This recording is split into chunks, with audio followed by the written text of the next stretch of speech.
Armenia from the 6th to the 2nd centuries BC.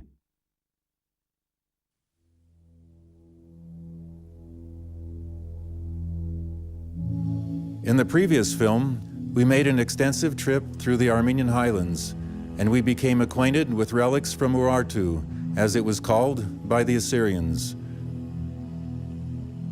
We then learned how the newly arrived Iranian tribes destroyed the entire Old World and ruined the powerful ancient Eastern empires, including Ashur's strong country, Assyria, and the Kingdom of Van.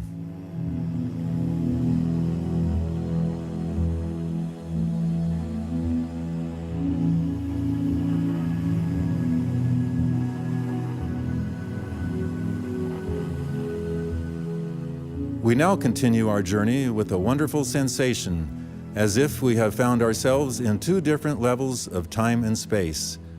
We are traveling the territories of Old Armenia and traveling through different long ago past times.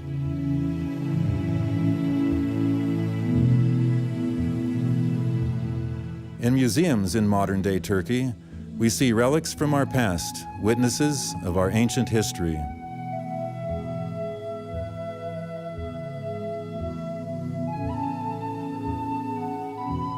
In our days, these splendid objects are used strictly as ornaments, with few people even beginning to understand what the significance of these objects of metal, stone, and glass may have been.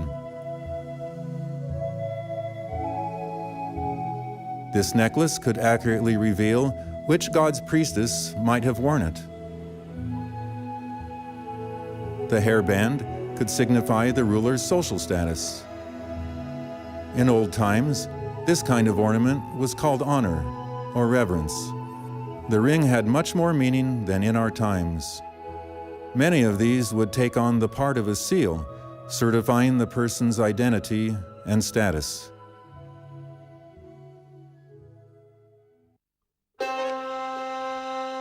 In ancient Iran, in other words, the entire territory of the Achaemenid Empire, one can see the strong cultural influence of the Kingdom of Van. Everywhere in Iran, we come across ancient reminders of Armenia. Behold, on this massive rock, the Achaemenid king, Darius, left behind a famous inscription.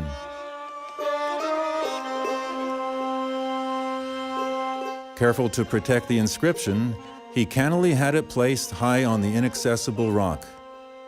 Having much experience in life, the king wrote the same thing in 3 different languages: Akkadian, Elamite, and Old Persian. This seems to be the first information available about Armenians and Armenia, and it is interesting that in the Akkadian version, Armenia is called Urashtu, in Elamite, Kharminwa, and in Old Persian, Armina. Here, stories of war are told, in which Darius resurrected the Achaemenid Empire, which had been in rebellion. Concerning Armenia, the king tells that he sent armies into that mountainous country 5 times, and only the last time he was victorious, the country finally surrendering.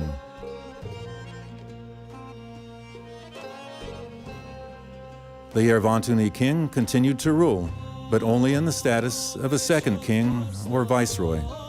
In any event, he was the only king governing this vast mountainous country.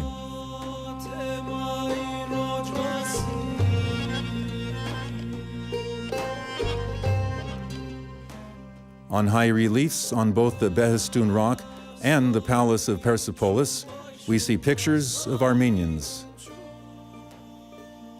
They are bringing refined metal pitchers of wine and finely bred horses to the Persian king.